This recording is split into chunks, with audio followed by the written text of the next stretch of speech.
করে মা আই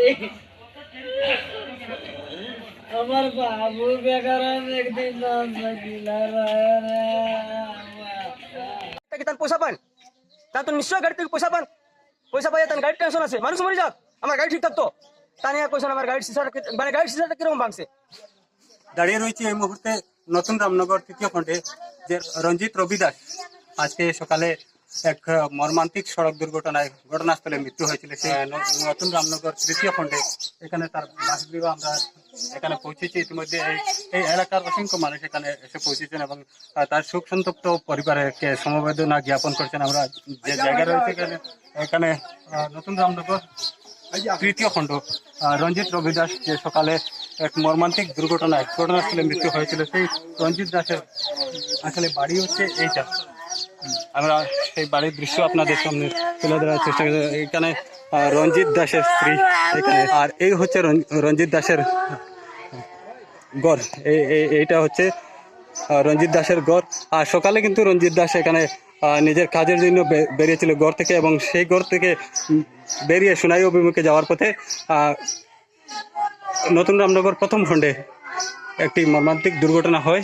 এই দুর্ঘটনায় একটি ট্রাকের নিচে চাপা পড়ে ঘটনাস্থলে মৃত্যু হয় রঞ্জিত দাসের। এই হচ্ছে রঞ্জিত দাসের গড়।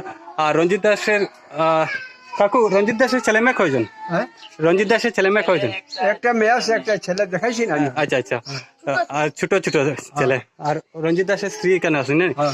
আপনার নাম কি? আমার ভৈরব। আচ্ছা, ঘর থেকে সে কয়টায় বাইরে হয়েছিল? হ্যাঁ, ঘর থেকে 7টা 8টা বাইরে হয়েছে। আর ঘটনাটা ঘটেছে কোন সময়? 10:30টায়। আচ্ছা, ঠিক 10:30টায় এখানে ঘটনা হয়েছে। আপনি তার কেটা ভাই আপন ভাই? হ্যাঁ। আপনার নাম কি? সঞ্জিত। সঞ্জিত। তো বর্তমানে তো তার মেডিকেল লইয়া যাওয়া হয়েছে। সরকারে যেটা দিবা আছে দিব ওখানে, আর কি তার পরিবারের লাগি, তার বাচ্চা কাচ্চা ছোট ছোট বাচ্চা আছে, এটার লাগি তো দেওয়া লাগবে না সরকারের।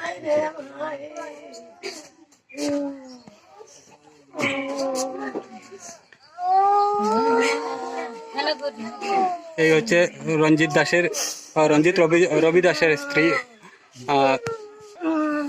যে শোক সন্তপ্ত একটি পরিবার। নিজের সকালে দৈনন্দিন যে কাজ সেই কাজে বেরিয়েছিল রঞ্জিত রবি দাস, এবং রঞ্জিত রবি দাস কাজের উদ্দেশ্যে যাওয়ার পথে সোনাই লক্ষ্মীপুর পূর্ত সড়কে একটি দুর্ঘটনা সংঘটিত হয় এবং সেই দুর্ঘটনায় ঘটনাস্থলে মৃত্যু হয় রঞ্জিত রবি দাসের। আমরা এই মুহূর্তে যেখানে রয়েছি নতুন রামনগর, সোনাইর নতুন রামনগর তৃতীয় খণ্ডে।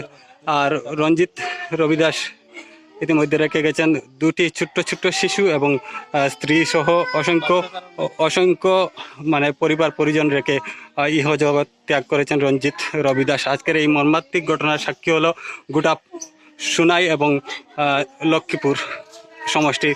ইতিমধ্যে এখানে এলাকার বিভিন্ন নেতাবৃন্দ এখানে এসে পৌঁছেছেন এবং এলাকার এই যুবকের অকাল মৃত্যুতে গভীর শোক ব্যক্ত করেছেন। আমরা এই যে রঞ্জিত রবি দাসের মা, আপনারা দেখছেন যে গোটা পরিবারটি ভেঙে পড়েছে। রঞ্জিত রবি দাসের অকাল মৃত্যুতে গোটা পরিবারটি ভেঙে পড়েছে।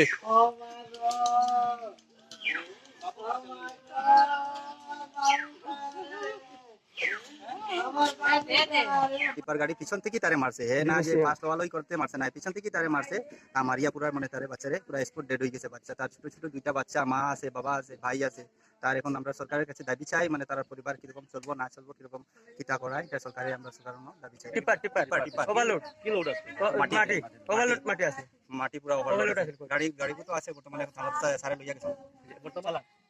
তার কাজ 3-4টা চলে, এর মধ্যে আমরা রাস্তার মধ্যে মানে প্রচুর গাড়ি ছাড়ি দিচ্ছি। রাস্তার ক্যাপাসিটি থেকে মানে গাড়ি বেশি, আর এরপরে ওভারলোড নেই, এরপরে স্পিড আছে, এরপরে তার ড্রাইভারিটা মানে মদ সদ খাইয়া গাড়ি চালায়, মানে আনকন্ট্রোলে গাড়ি চালায় আর কি। তারপরে আজকে একটা অ্যাক্সিডেন্ট করছে, এর আগে আরেকটা অ্যাক্সিডেন্ট করছে মালিকের ডিডিসি। কথা আছে স্যার, শুনাই আমরা প্রশাসনের মধ্যে ওসি স্যার আইসন, ওসি স্যারের লোক আমার তর্ক বিতর্ক হয়েছে, কারণ আমার তো মানে আমার গ্রামের ছেলে, আমার তো রক্ত গরম হইবই। এরপরে ওসি স্যার পরে মনে হয় এসপি স্যার আইসন, আইয়া কইতে গাড়ির সিসা কিরকম ভাঙলো। এডিসি স্যার আইসন, আইয়া কোন গাড়ির সিসা কিরকম ভাঙলো, কারণ গাড়ির সিসার টেনশন পড়ে গেছে। কিন্তু মানুষটা কিরকম মরলো এটা কইছো না তাই তাই কোন গাড়ির সিসাটা কিরকম ভাঙলো, কে ভাঙছে? তাই মানে অতটুকু চিন্তা, গাড়ির চিন্তা, তাই কোন জায়গার মানুষ আর কিরকম মানুষ, একজন মানুষ স্পটে ডেড হয়ে গেছে, মানুষের কোনো টেনশন নাই, তাই কোন গাড়ির সিসাটা কিরকম ভাঙলো? এটা প্রশাসনের কি নিয়ম?